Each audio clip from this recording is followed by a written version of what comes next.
Uma boa noite, que a graça e a paz do nosso Deus seja com todos nós, amém?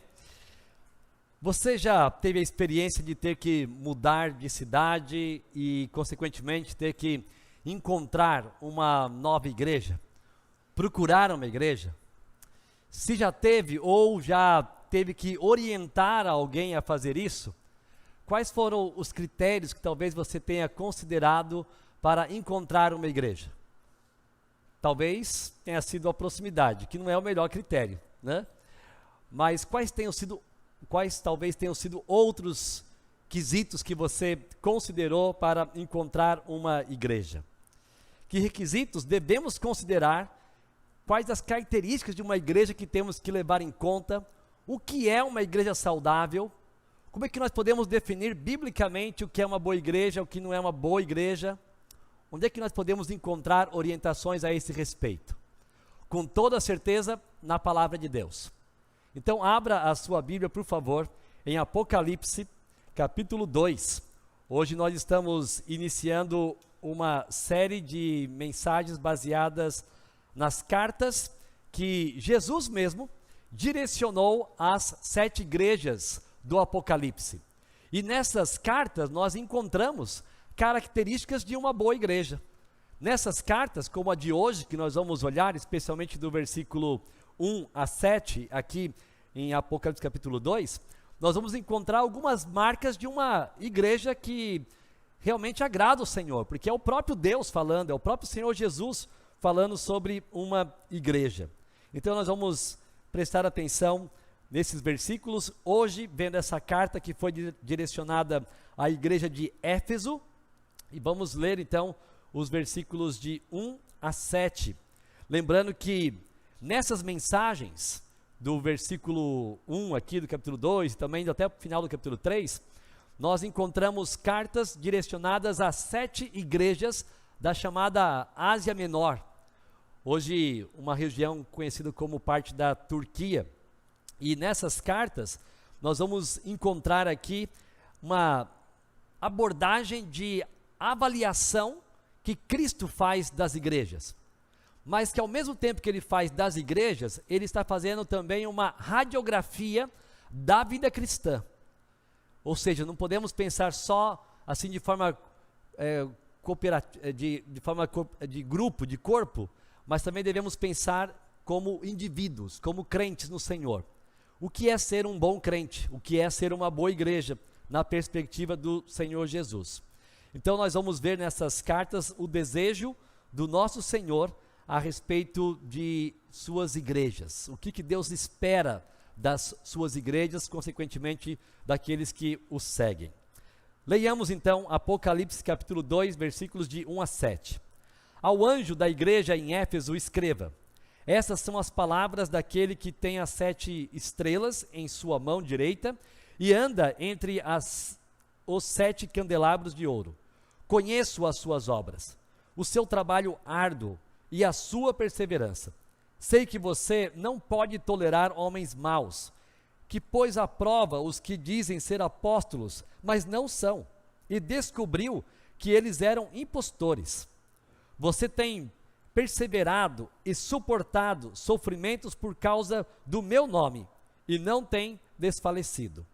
Contra você, porém, tenho isto: você abandonou o seu primeiro amor. Lembre-se de onde caiu, arrependa-se e pratique as obras que praticava no princípio.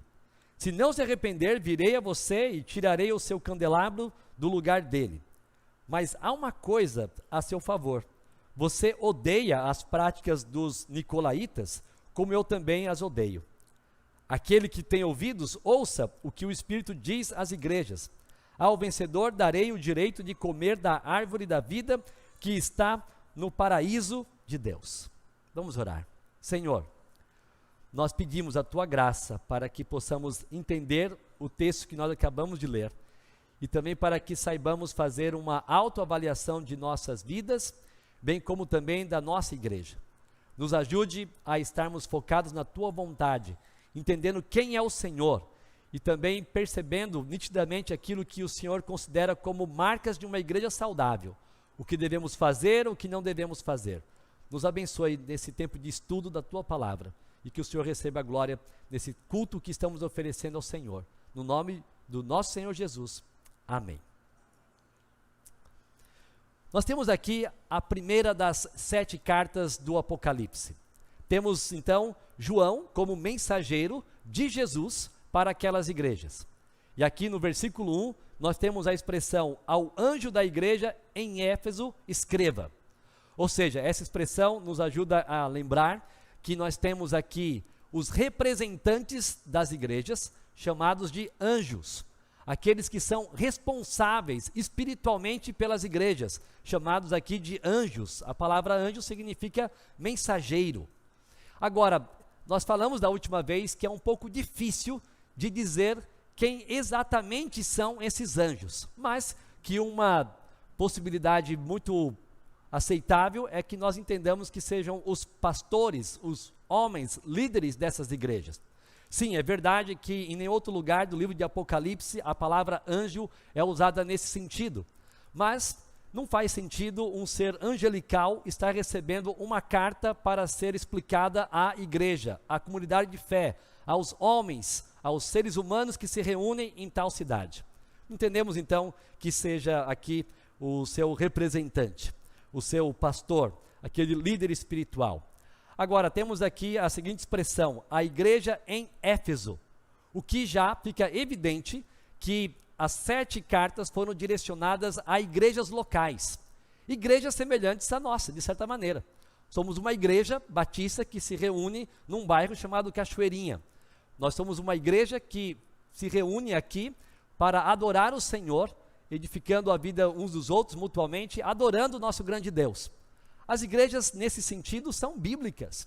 Elas existiram por muitos anos, existem nos dias de hoje e vão continuar existindo, porque faz parte do plano do nosso Senhor Jesus.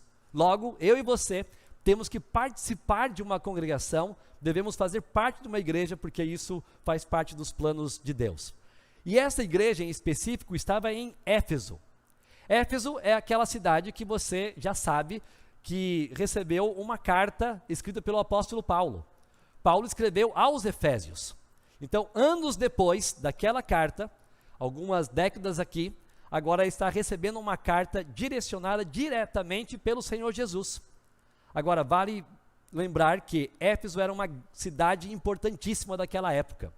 Era praticamente uma capital da região. Era também a cidade mais próxima da ilha de Patmos, da onde então João estava escrevendo. Mas ela recebe aquela carta de uma forma personalizada para que algumas questões fossem analisadas da igreja, mas que também pudesse servir de exortação para outras igrejas. Nós vamos ver isso quando a gente notar o versículo 7 mais uma vez. Mas enfim, aquela cidade tinha uma igreja que era a igreja em Éfeso. Aquela cidade também tinha uma construção, uma arquitetura muito marcante daquele tempo.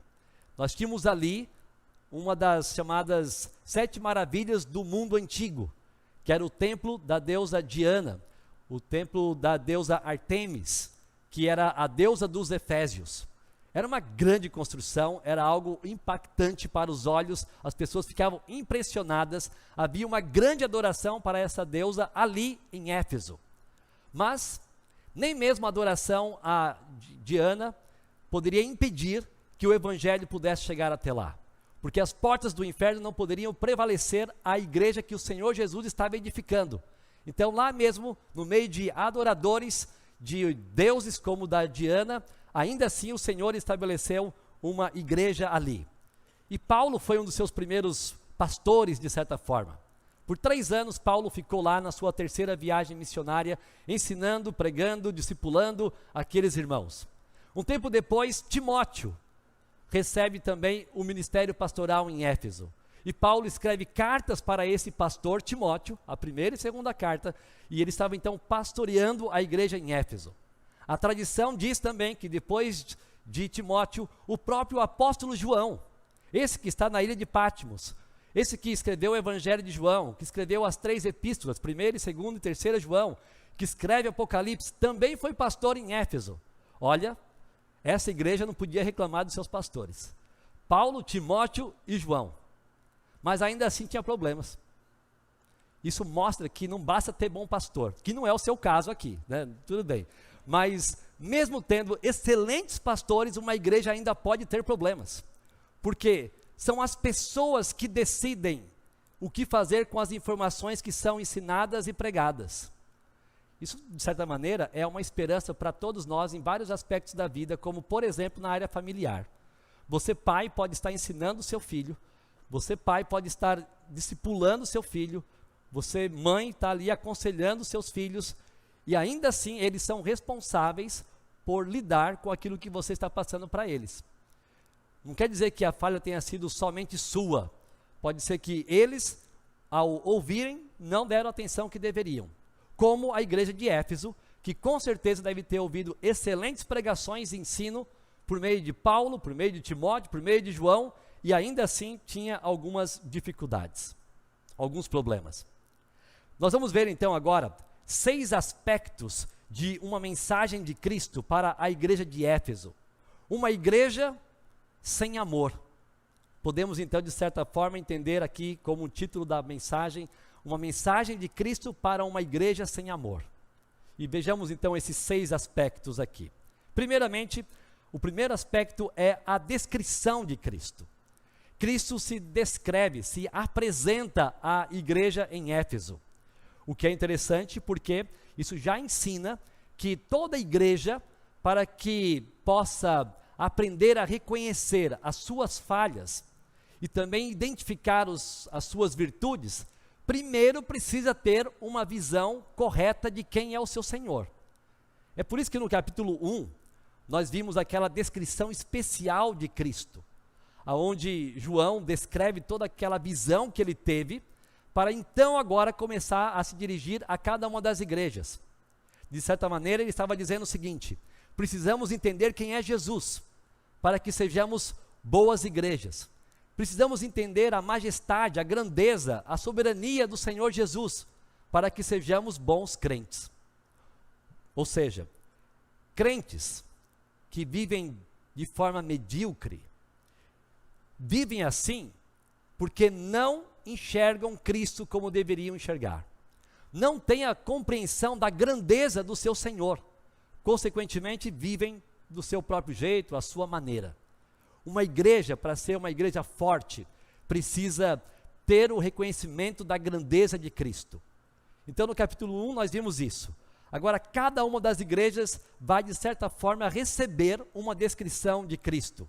E nós temos essa descrição aqui, então, no versículo 1. Estas são as palavras daquele que tem as 7 estrelas em sua mão direita e anda entre os 7 candeeiros de ouro. Primeiro, João não se apresenta como o autor da mensagem. Ele está apresentando as palavras de Cristo. Estas são as palavras daquele que. Ou seja, mais uma vez é importante nós entendermos que o papel de um pregador, um papel de um discipulador, de um conselheiro, é sempre apresentar as palavras do Senhor Jesus que vão ajudar aqueles que precisam de crescimento espiritual. Nós somos instrumentos, e João entendia isso. Ele era um instrumento de Deus para levar a igreja a entender a mensagem de Cristo. E como Cristo é apresentado? É apresentado como aquele que tem as 7 estrelas em sua mão direita e também como aquele que anda entre os 7 candelabros de ouro. Nós já falamos que o livro de Apocalipse ele tem vários símbolos. E alguns desses símbolos são interpretados no próprio texto, o que nos dá muita segurança de dizer o que são. Os 2 símbolos aqui, estrelas e candelabros ou candeeiros, são descritos no capítulo 1, no versículo 20. Você pode voltar um pouquinho aí para o capítulo 1, versículo 20, e você vai ver que as 7 estrelas são os anjos, e os 7 candelabros são as igrejas. Ou seja, as 7 estrelas, os 7 anjos, ou os 7 representantes das igrejas, estão na mão direita de Cristo. É assim que ele se apresenta. Ele é aquele que tem na sua destra, ele é aquele que tem na sua mão direita, aqueles que são os representantes da igreja ou os seus pastores. De certa forma, o que Cristo estava mostrando para a igreja de Éfeso é que, mesmo que a igreja tivesse tido pastores como Paulo, como Timóteo, como João, nenhum deles poderia fazer qualquer coisa se não estivessem na mão direita dele. Cristo age por meio dos seus pastores para beneficiar igrejas. Até porque, de acordo com Efésios capítulo 4, versículo 11 e 12, Efésios 4, 11 e 12, Cristo deu pastores mestres para as igrejas. A existência do ministério pastoral é uma dádiva divina. Deus, então, no seu plano, decidiu estabelecer igrejas e decidiu estabelecer líderes sobre elas. Nesse caso, então, os pastores. E é Deus, ou seja, é Cristo, que tem o controle da sua igreja por meio da ação que ele vai exercer, por meio do dom de ensino, de pastoreio, de exortação, de evangelismo dos seus pastores, daqueles que estão como representantes diante das igrejas. Então, nós devemos entender que as igrejas não podem deixar de reconhecer que ter um líder é um aspecto do plano de Deus. E deve, então, procurar valorizar o ministério pastoral, incentivar pessoas ao ministério pastoral, encorajar pessoas para serem treinadas, investir em pessoas para serem treinadas, para que possam ocupar outras igrejas, porque isso é importante de acordo com o plano de Deus. Agora, é claro que as igrejas não devem idolatrar os seus pastores, devem cuidar deles, mas lembrar que o único Senhor é o próprio Senhor Jesus.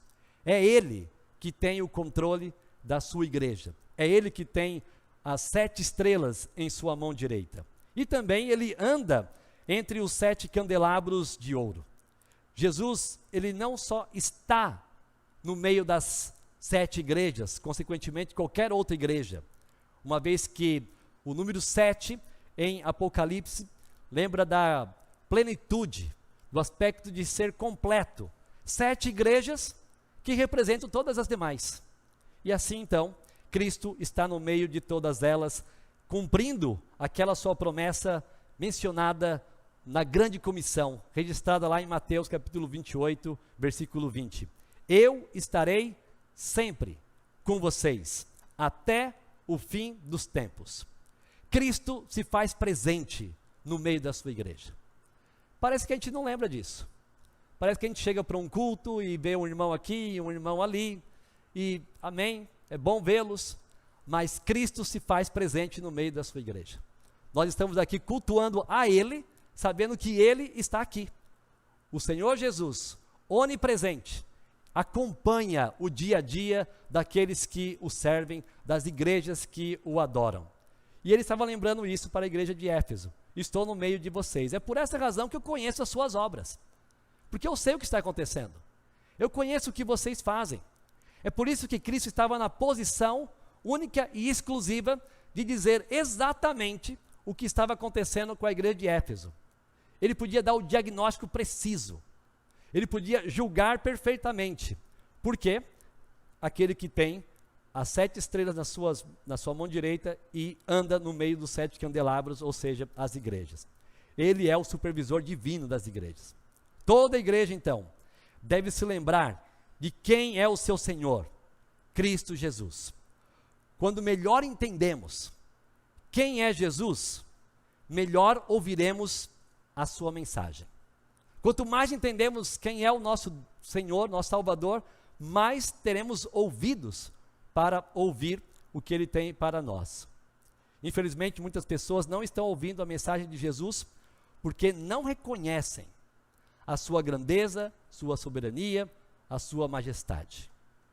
Vamos pensar num segundo aspecto dessa mensagem para a igreja de Éfeso. É o elogio ou a aprovação de Cristo. Note o versículo 2. Conheço as tuas obras, o seu trabalho árduo, ou seja, o seu esforço e a sua perseverança. Então, vamos destacar já quais são os 2 aspectos de elogios que Cristo está dando para a igreja de Éfeso. O que é já impressionante, porque o próprio Senhor Jesus diz então o que aquela igreja estava fazendo que o agradava. Talvez não fosse uma obra perfeita, porque era feita por pecadores, mas nós temos aqui um Senhor bondoso, misericordioso, que via aquelas duas virtudes como algo bom. E ele destacou então o quê? O seu trabalho árduo, ou seja, o seu esforço, sua obra de dedicação como igreja, mas também a sua perseverança. E aí ele destaca aqui, em detalhes um pouquinho mais, essas duas áreas, esses dois elogios. Primeiramente, então, o trabalho árduo. O trabalho árduo, ou seja, uma vigilância doutrinária estava presente aqui. Éfeso tinha o templo da deusa Diana. Éfeso tinha adoradores de outros deuses. Mas ali existia uma igreja com um trabalho diligente. Ali existia um grupo de pessoas que era um grupo zeloso na obra, era dedicado, era uma igreja que trabalhava duro. A expressão que nós temos aqui indica um trabalho que levava à exaustão. Era uma igreja de vigor, era uma igreja que alguém podia passar por lá e ver, ali tem irmãos que não são preguiçosos, eles estão estudando, eles estão trabalhando, eles estão produzindo, eles têm boas obras. Como eu disse, nós não podemos olhar para a igreja só no aspecto de corpo, mas também temos que olhar para o aspecto de indivíduos. Você é um crente que produz? Você dá frutos? Você trabalha para o reino? Você é ativo na obra do Senhor? Porque, infelizmente, muitas pessoas veem igreja nos dias de hoje apenas como um local para se assistir um culto. Isso não é trabalhar arduamente, até porque é até fácil, né? Chegar, sentar, ouvir, tal, ir embora. Qual o trabalho?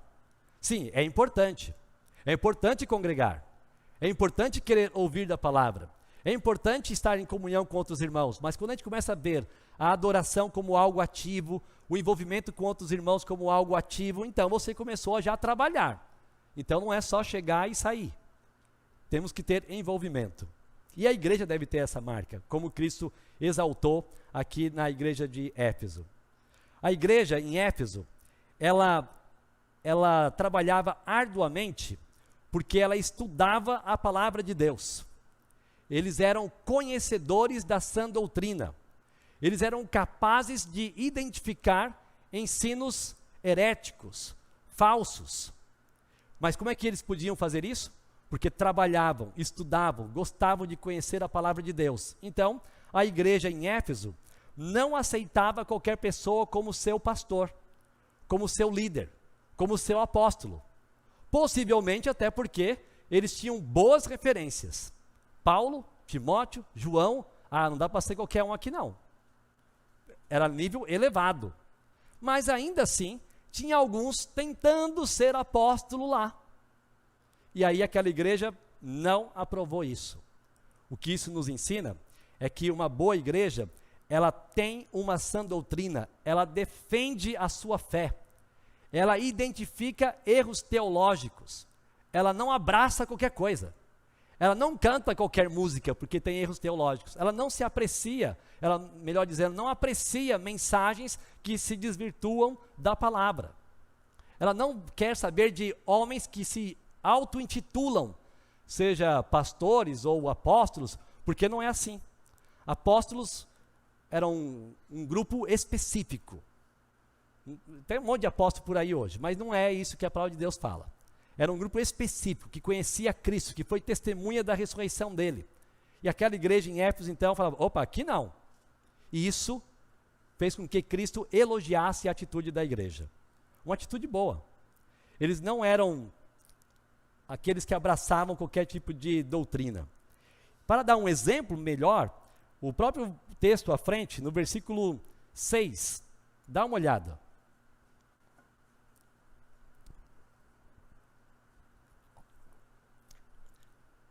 Cristo volta aqui numa descrição de elogio, e ele diz assim, mas há uma coisa a seu favor, você odeia as práticas dos nicolaítas, como eu também os odeio. Prática dos nicolaítas. Quem eram os nicolaítas? Tem uma grande discussão sobre a origem, qual o nome que estava por trás e tudo, mas praticamente os nicolaítas eram aqueles que defendiam um tipo de vida cristã, de grande tolerância da imoralidade.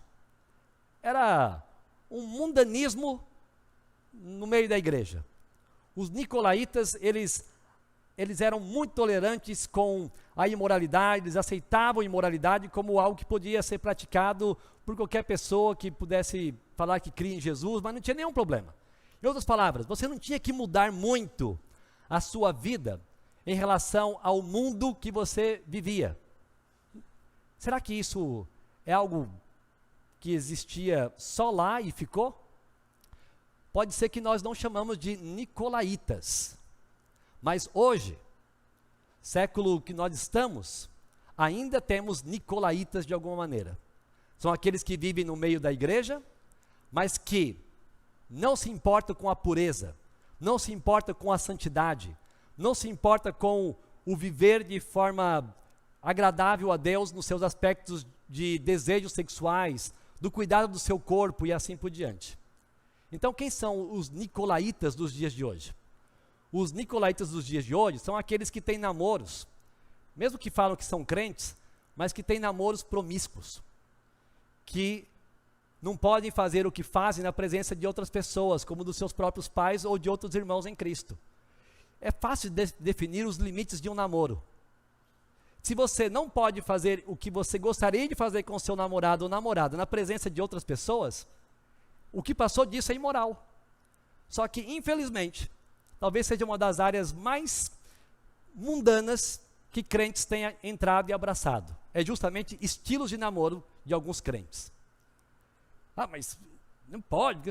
O que você faz, se não for possível ser feito, na presença de uma outra pessoa que você respeita e considera, é porque você está exagerando nos limites. Isso seria uma tolerância da imoralidade no meio do povo de Deus. Certa vez não, já várias vezes eu visitei o nosso teatro aqui do Amazonas, porque meus amigos vêm de São Paulo, e aí eu tenho que levar onde? No teatro, né? Então, eu já conheço todas as falas dos guias, todas. Inclusive, eu já vou assim com as pessoas que eu trago, dizendo, olha, ele vai falar assim, assim, assim. Aí ele, você sabe mesmo, né? É. E aí tem uma das partes, se você já visitou, que é subindo para o andar ali, o primeiro andar, que tem um hall, e tem lá umas cadeiras antigas, que é chamada namoradeira, não é? Aí o guia fala, olha, isso aqui é namoradeira, porque sentava-se aqui, o casal ficava aqui e aqui, e os pais no meio. Aí eu falo, isso aí é legal. Isso aí deveria ser algo que os crentes deveriam usar. Namoradeiras. Vai namorar? Assim, ó, você fica aqui, os pais no meio. Perfeito, não é? Lógico, era uma prática cultural e tudo, mas o princípio era, namoro é namoro em família. E infelizmente muitas pessoas perderam isso, abraçando então de certa forma a pregação nicolaíta, sendo tolerante com a imoralidade. E aí poderíamos fazer vários outros pontos de ligação aqui com algumas práticas dos dias de hoje. Pornografia. Como que alguém pode dizer que é um servo de Deus envolvido com pornografia? Como que alguém pode dizer que está adorando o Senhor e com o seu olhar se perder com pornografia? Como que alguém pode dizer que ama o Senhor Jesus e está envolvido com imoralidades como o do homossexualismo? E assim poderíamos citar muitas coisas. Aqueles que acham que é possível viver dessa forma mundana e ainda assim estar envolvido com a igreja do Senhor Jesus, são aqueles que abraçam a doutrina nicolaíta nos dias de hoje. Só que Jesus disse que ele odiava isso. Veja no versículo 6. Mas uma coisa eu tenho a seu favor, igreja de Éfeso, que vocês odeiam as práticas dos nicolaítas, como eu também odeio. Palavra forte, objetiva e direta. Uma igreja saudável deve odiar o que Deus odeia. Uma igreja saudável deve odiar o que Cristo, o Senhor da igreja, odeia. para fazer uma outra aplicação mais abrangente, o nosso Deus, lá em Malaquias, capítulo 2, diz que odeia o divórcio. O que faz uma igreja que ama o Senhor Jesus? Ama o divórcio. É isso? Claro que não. Vai odiar o divórcio também. Nunca vai considerar como uma opção. Vai sempre pensar, temos que seguir a Cristo, seguir a palavra, temos que amar o que Ele ama e odiar o que Ele odeia. Isso é ser uma igreja saudável. Aquela igreja de Éfeso estava sendo elogiada pela sua postura doutrinária e também por sua postura de identificar erros e se afastar deles. Aquela igreja de Éfeso também foi elogiada porque sabia sofrer. Volte lá para o versículo 2. Aqui nós temos o elogio a respeito da perseverança em meio ao sofrimento. Era uma igreja, então, que perseverava, ou seja, ela era resistente em meio às tribulações. Ela era uma igreja consistente, uma igreja de firmeza, que não desistia na hora da adversidade. Era uma igreja que não desfalecia. A igreja em Éfeso podia saber perfeitamente dos ensinos de Paulo. Lá em Atos capítulo 14, versículo 22, que diziam: é necessário que passemos por muitas tribulações para entrarmos no reino de Deus. Ou até mesmo o ensino do próprio Senhor Jesus, em João 16, 31. Neste mundo vocês terão aflições, contudo, tenham ânimo, porque eu venci o mundo. Uma igreja saudável não fica esperando que o mundo seja perfeito aqui na terra. Uma igreja saudável não espera que a vida seja fácil aqui neste mundo. Uma igreja saudável sabe enfrentar problemas sem desespero, mas confiando nos cuidados de Cristo. Mais uma vez, quando eu falo igreja, também falo você, eu, nós individualmente falando. Nós, crentes, seremos crentes que agradam ao Senhor quando nós enfrentamos tribulações e dificuldades com perseverança. Lembre-se que aqui nós temos um contexto de perseguição. O imperador Domiciano, o imperador romano, ele estava perseguindo a igreja do Senhor. O próprio João estava preso em Pátimos, estava sendo perseguido. As igrejas estavam sendo perseguidas. E aí, Jesus elogia a igreja de Éfeso dizendo: vocês são uma boa igreja, porque vocês perseveram, vocês não desistem da fé. Irmãos, isso mostra várias lições para nós. Uma delas é que uma igreja deve estar sempre alerta para identificar e rejeitar falsos pastores, falsos ensinos. Também devemos estar sempre individualmente prontos para identificar heresias, erros doutrinários. Devemos também considerar a avaliação de Cristo sendo de uma avaliação de uma boa igreja, sendo uma ortodoxia saudável, uma doutrina correta. Igreja boa é que prega a palavra. Mas também, uma igreja pode sofrer, pode estar debaixo de provação e ainda ser uma igreja do Senhor. Ah, quem ganhou as eleições? Não me importa quem ganhou as eleições. A igreja do Senhor tem condição de manter-se fiel, independentemente do presidente ou dos seus governantes. Não importa quem esteja lá no judiciário, a igreja do Senhor pode lidar com qualquer tipo de perseguição se estiver focada no Senhor, que é soberano sobre tudo e todos. Se tivermos que sofrer, sofreremos, mas ainda assim continuaremos sendo igreja do Senhor, inclusive podendo receber elogios dele. A igreja tal, a igreja de Cachoeirinha, uma igreja saudável. Por quê? Porque enfrenta perseguições de forma persistente. Nós podemos viver assim. Ou seja, nós não dependemos das circunstâncias para sermos uma boa igreja. Segundo a avaliação de Cristo, uma boa igreja é perseverante em meio ao sofrimento. Eu sei que muitos crentes sofrem. Eu penso em histórias de muitos crentes que já sofreram. Na história de missões, há muitas histórias daqueles que pregavam o evangelho e estavam em sofrimento, que perderam entes queridos, que foram presos, que passaram por grandes dificuldades. Podemos lembrar de crentes nos dias de hoje, que têm passado por dores físicas, que têm perdido entes queridos, e não é por perseguição em si, mas ainda sofrem por isso. E é difícil para eles, sabemos disso. Mas esses irmãos e todos nós não podem desanimar da fé que podem ter em Cristo Jesus. Devemos animá-los e encorajá-los. E devemos também sempre buscar encorajamento para que não desistamos da carreira cristã. Podemos servir o nosso bom Deus, independentemente de qualquer tipo de sofrimento que venha sobre nós. E ainda uma aplicação familiar. Mesmo que o seu cônjuge te faça sofrer, persevere em Cristo, porque assim você será reconhecido ou reconhecida como um crente fiel. Continue firme no Senhor. Mesmo que o seu empregador te persiga de alguma maneira, continue na fé cristã, sirva o Senhor, se importe em glorificá-lo e adorá-lo em todo momento. Olhe para Cristo e o sirva. Vamos olhar para um terceiro aspecto dessa mensagem para uma igreja sem amor. É a repreensão. Nós vimos 2 elogios, muito bons, mas, olha o que diz o versículo 4. Contra você, porém, tenho isto. Você abandonou o seu primeiro amor. Cristo é o Senhor, Cristo é o Rei dos Reis, Cristo é o juiz. Então, antes de julgar as nações, que ele fará, e deixará isso muito claro, especialmente a partir do capítulo 4 de Apocalipse em diante, ele decide julgar a sua igreja. Porque a igreja precisa também de purificação. A igreja precisa de um andar em santidade. Então, antes de falar dos reis, antes de falar dos governantes, ele começa tratando com a sua igreja. E ainda, em meio a esse contexto de perseguição, nós notamos que Deus, o nosso Senhor Jesus, nunca abrirá mão da necessidade dos crentes serem santos.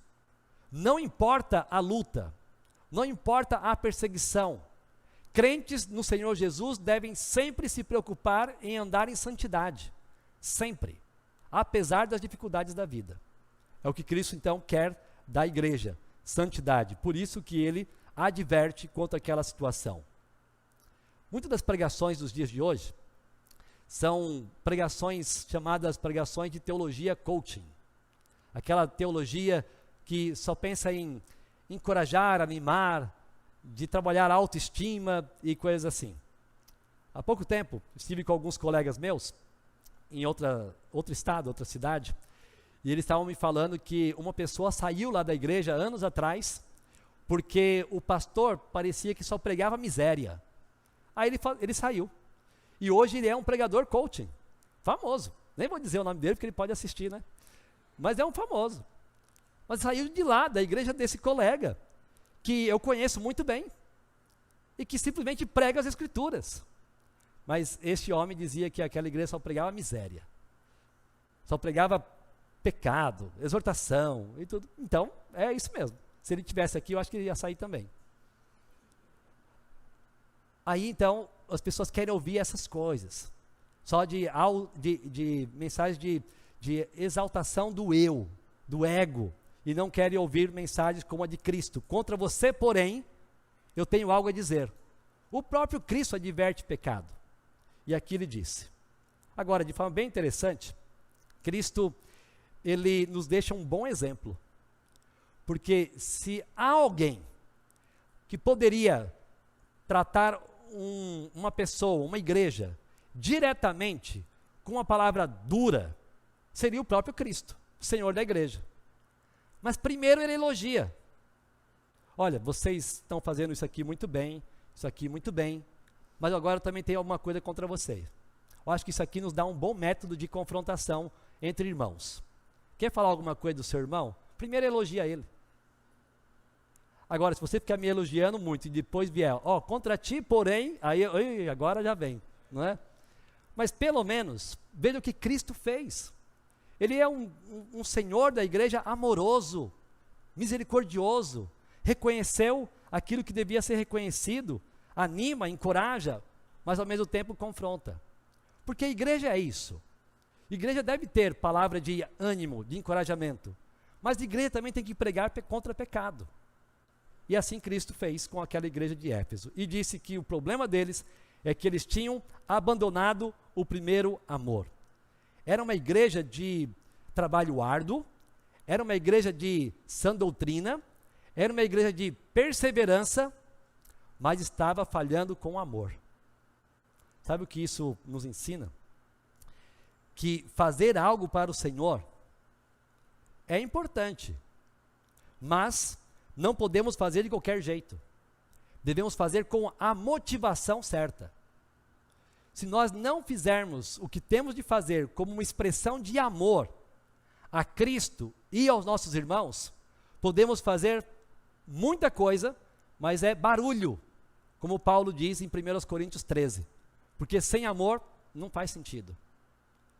Cristo reconheceu boas obras da igreja, mas disse, em outras palavras, vocês abandonaram o primeiro amor, vocês deixaram a devoção a mim, como Cristo, como Senhor de suas vidas, vocês deixaram aquela expressão de amor fervoroso, daquela ação empolgada com o Evangelho, vocês se esqueceram disso. Para a gente entender melhor, a gente pode fazer uma comparação com os casais, às vezes de namorados, ou até mesmo casados na lua de mel, como são apaixonados. Já viu isso? Lembra da sua história? Ah, mas, puxa, quando a gente começou a namorar, fazia isso, fazia aquilo, fazia assim e tal. Todo aquele primeiro amor, aquele impacto. Aí vão passando os anos, né? Então, antes se preocupava em fazer tudo do jeito que agradava o cônjuge, agora já é de qualquer jeito. Perceba que isso não é bom, claro, para a vida conjugal, não é bom. Mas com Cristo é pior ainda. Nos convertemos, estávamos animadíssimos, empolgados, e depois vamos nos afastando dessa empolgação. E muitos crentes estão justamente nessa fase de esfriamento da sua relação com Deus. Quando se converteram, animados, queriam pregar o evangelho a todo mundo, falava para os parentes, queria chamar outras pessoas para ir em casa, para poder falar de Jesus, e queria aprender mais para poder ensinar outros e tudo. Aí vai passando o tempo, vai passando por algumas dificuldades da vida, falha com a perseverança, e aí vai se esfriando, perde aquela empolgação por Cristo. Aquela igreja estava sendo advertida justamente por isso. Ela tinha abandonado o primeiro amor. Estavam mais ocupados com obras, com ativismo religioso, mas não estavam focados em expressar amor a Cristo. Essa advertência deve mexer muito conosco, porque nós podemos estar justamente nessa fase, se não prestarmos atenção. Você pode ser fiel com o seu horário de culto, você pode ser fiel com a sua leitura bíblica, você pode ser diligente com o seu tempo de estudo bíblico, você pode estar em seminário, você pode fazer cursos aqui, cursos ali, mas ainda assim, sem amor a Cristo, porque isso é possível. Você deve estar sempre pensando, Senhor, mais do que só fazer algo, que o meu coração nunca se afaste do Senhor, que o meu coração nunca deixe de expressar o meu amor a Ti, o meu Senhor, o meu Salvador. Mais do que simplesmente realizar obras, mais do que só estudar doutrina, mais do que simplesmente se afastar até de imoralidades. Senhor, que eu o ame mais, quero Te amar mais, amar o Senhor sobre todas as coisas, para não cair no pecado de abandonar o primeiro amor. Possivelmente, aqueles irmãos de Éfeso poderiam se lembrar do que Paulo escreveu. Quando Paulo escreveu aos Efésios, o último versículo da carta aos Efésios, capítulo 6, versículo 24. A graça seja com todos, os que amam a nosso Senhor Jesus Cristo com amor incorruptível. E a carta termina assim: lembrem do amor ao Senhor Jesus. Anos se passaram, arredondando aqui, vamos colocar uns 30 anos, e a igreja tinha perdido esse amor a Cristo, tinha perdido o amor que eles foram exortados a cultivarem, anos atrás. Cuidado para você não ouvir mensagens e mais mensagens, e não amar o Senhor Jesus. Cuidado para você não simplesmente se envolver com rotina cristã e não amar o Senhor Jesus. Cuidado para que você não faça parte de uma família cristã, mas você não ama Jesus. E cuidado ainda mais, para que você não faça parte de uma igreja, inclusive sendo batizado, exercendo ministérios, cargos e tudo, mas não amar o Senhor Jesus. Ame a Cristo. E como é que você pode saber que você está amando a Cristo? Quando você também ama seu irmão. Porque se você está envolvido em contendas, em divisões, em fofocas, em maledicências, em iras, tudo isso é uma demonstração de que falta o seu amor pelo seu irmão em Cristo. E não adianta dizer que, mas a pessoa não me entende. Na verdade é você que tem que se arrepender e ser amoroso com o seu modo de se explicar, de se dirigir, de tratar, porque você nunca vai ter o direito de maltratar alguém em nome de uma defesa doutrinária ou de uma perseverança de sofrimento, seja o que for. Cristo estava dizendo para os irmãos em Éfeso, não adianta só perseverarem, não adianta só um trabalho árduo, o que eu quero de vocês é amor, porque os meus seguidores serão conhecidos pelo amor. Se você não estiver vivendo o amor, você não está sendo um bom crente. E a igreja do Senhor Jesus não será uma boa igreja, se não tiver amor. Portanto, temos de tomar cuidado para não nos envolvermos tanto em obras, programações e deixar de lado o relacionamento com o Senhor Jesus. O crente tem de diariamente cultivar o seu amor ao Senhor Jesus, amando ler a sua palavra, orando, tendo tempo a sós com Ele, para expressar o seu amor. O crente deve examinar sempre o seu coração para não cair num comodismo espiritual. Uma igreja pode ter falhas e pontos fracos, mesmo tendo pastores, como nós já citamos, como Paulo, Timóteo e João. Mas na avaliação de Cristo, uma boa igreja é uma igreja que ama a Ele com toda a sua força, com todo o seu entendimento, com toda a sua alma. Que nós sejamos crentes assim e igrejas assim. Eu falei de tantos aspectos, mas vou ficar só nestes hoje. Porque daqui a pouco você não me ama mais, aí o negócio vai ficar difícil. Mas a gente vai continuar, temos mais coisa para falar. Mas hoje vamos orar e dar graças pelo que nós já falamos. Senhor, nos ajude a sermos crentes e igreja que agrada o Senhor acima de tudo. Que tenhamos amor ao Senhor. Que amemos verdadeiramente o Senhor Jesus. Que nós não sejamos como os irmãos de Éfeso, que abandonaram o primeiro amor. Que haja empolgação constante em nós, para nos envolvermos com a Tua causa, mas primeiramente com o Senhor, como aquele que deve ser adorado por todos nós. Abençoe essa igreja, abençoe todos que aqui estão, aqueles que nos visitam. Abençoe a todos aqui para que entendam que Jesus é o Senhor e Salvador de nossas vidas. Que pessoas em nosso meio não saiam daqui sem pensar um pouco mais sobre quem é Jesus Cristo.